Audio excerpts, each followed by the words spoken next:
आज की सभा के अध्यक्ष महाराज रविदास जी, समय के साहब समनदास जी महाराज। तो आज बड़ी खुशी की बात है भाई, जरा मेरी बात को ध्यान से सुनना, क्योंकि मैं कुछ कहने के लिए खड़ा हुआ हूँ। वाणी तो आप मोबाइल के अंदर जो है, नेट के अंदर भी सुन सकते हैं। आजकल इंटरनेट का जमाना है। और वाणी चाहे हमारे संचालक साहब से प्रार्थना है कि वाणी चाहे मैं ना कहूँ, लेकिन मैं कुछ कहने के लिए खड़ा हुआ हूँ। तो अगर संचालक साहब कहें तो मैं कुछ कहूँ। तो मेरे कहने का तात्पर्य है कि हमारे महात्मा जो हमारे मिशन के प्रदेश अध्यक्ष भी रहे भी भाई महिपाल दास जी, उनकी बात को थोड़ा विचार से सुने, ध्यान से सुनना मेरी बात को। महात्मा भी बहुत है, पिछले साल भी बहुत ज्यादा महात्मा लोग आए थे। हर साल बहुत महात्मा आते हैं, संगति बहुत आती है। जब स्वामी समनदास महाराज जी के अध्यक्षता में सत्संग होता है तो यहाँ पर जो है प्रत्येक वर्ष की तरह सत्संग लगता है, और प्रत्येक वर्ष की तरह सत्संग लगता है गुरु महाराज का। और बहुत दूर दूर से समाज भी आता है, जनता भी आती है, संगत भी आती है। तो बड़ी खुशी की बात है।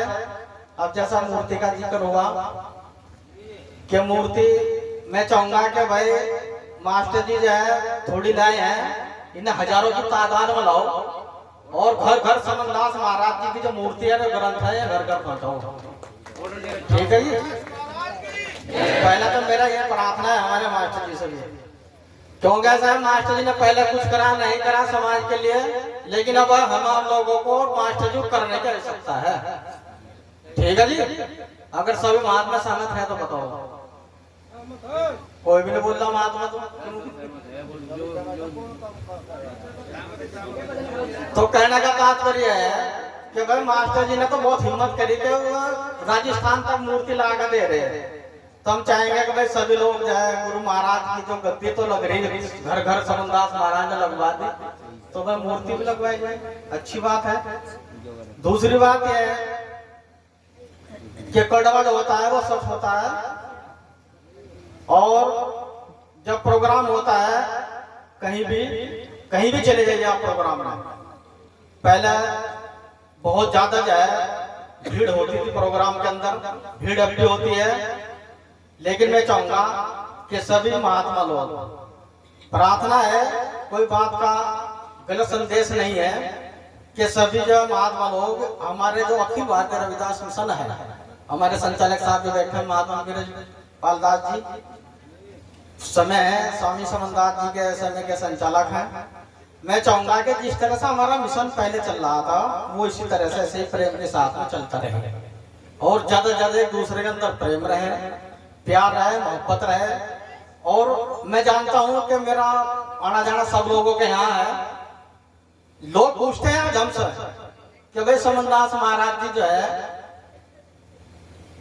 चोला छोड़ कर चले गए, उनके लिए तो चले गए, लेकिन हमारे लिए नहीं गए, हमारे लिए हैं, और हमेशा थे और हमेशा रहेंगे। क्योंकि सतगुरु कह नहीं जाते, सतगुरु शब्द है, ज्ञान है, गुरु महाराज को कह नहीं जाता। लेकिन लोग पूछते हैं कि भाई इस मिशन में अभी क्या हो रहा है, कि भाई तरह तरह के जो है बातें हो रही हैं।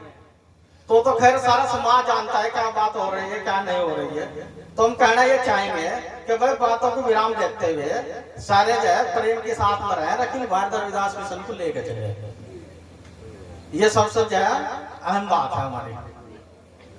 दूसरी बात कि आजकल आप लोगों ने देखा कि आश्रम भी बन रहे हैं, स्वामी समनदास महाराज जी ने भी आश्रम बनाए, स्कूल भी बन रहे। ऐसी बात नहीं, हमारे माता मेघराज दास जी उत्तराखंड से आए हैं, स्कूल बना रहे, 2 स्कूल बनाए इन्होंने। और हमारे सामपुर में भी ऐसी बात है, स्कूल बनेगा, जो नहीं बनाए वो बनाएंगे। तो मेरा कहने का तात्पर्य है कि हमें दुख होता है कि भाई इन समय के इन महात्मा का, जो बुजुर्ग महात्मा हो गए, इनका तो समय लिया हो क्या नहीं है। अब जैसे हमारे जैसे आदमी के लिए क्या विचार है कि आगे समाज है किस तरह से जागृत होगा, कैसे नहीं होगा, ये इस मंच के द्वारा हम लोग आप लोगों से मार्गदर्शन करना चाहिए कि भाई आपस में जो है जो नौ नौ योगी बन रहे, बहुत बन रहे महात्मा, ऐसा नहीं है क्या कहीं तो नहीं समझ रहे। और अभी बहुत से तो लोग कहते सहारनपुर में बाढ़ आ रही महात्मा की, हमारे इंगे तो है नहीं, हम भी कहीं सारे कहीं ना, ऐसी बात हंसने की बात नहीं है, सही बात है, गहरी बात है या नहीं। तो खाली खाली ढोलक बजाना था विक्रम को, तो मैं कहूँ वहां हमारी घड़ बजा आवाज आ गए वहां भी चले जाएगा, हंसने की बात नहीं है, बात है विशाल की। जब हम एक साल में यहाँ हमारा 2022 का समय जा लिया, अभी कुछ ही चंद मिनटों में नया साल आएगा, तो मैं चाहूंगा कि नए साल पे कम से कम एक नई जागृति ऐसी होनी चाहिए, यहाँ एक ऐसी सीख लेनी चाहिए कि कम से कम अगर हम कुछ नहीं कर सकते प्यार तो कर ही सकते हैं, या प्यार भी नहीं कर सकते, एक दूसरे के दुख सुख में कोई किसी के लिए नहीं खड़ा। अगर कोई किसी को बताता है कह लगे जो महात्मा फलाना बीमार हो, फोन करके मुझे पूछता कोई, कह लगे यहाँ कोई बात है नहीं है, मेरे सामने हुआ ऐसा। अभी मैं एक हफ्ता पहले एडमिट रहा हॉस्पिटल में, किसी महात्मा ने मुझे फोन करके पूछा, कह लगा भाई महात्मा जी की तबीयत कैसी है, मेरे पास महात्मा जी ने तो पूछा, ठीक है जी, हंसने की बात नहीं है, गहरी बात है, कल को दुख सुख सबकी सहारा समझता है। अरे मैं तो झेल लूंगा, मैं तो झेल ले जाऊंगा, क्योंकि आज ऐसा है दुख सुख तो सबका मरना जीना, एक दूसरे के सम्मान में रहना चाहिए, किसी के प्रोग्राम में ना जाओ चाहे, लेकिन उसका अगर दुख का पता लगे तो उसके दुख में जरूर शामिल हो।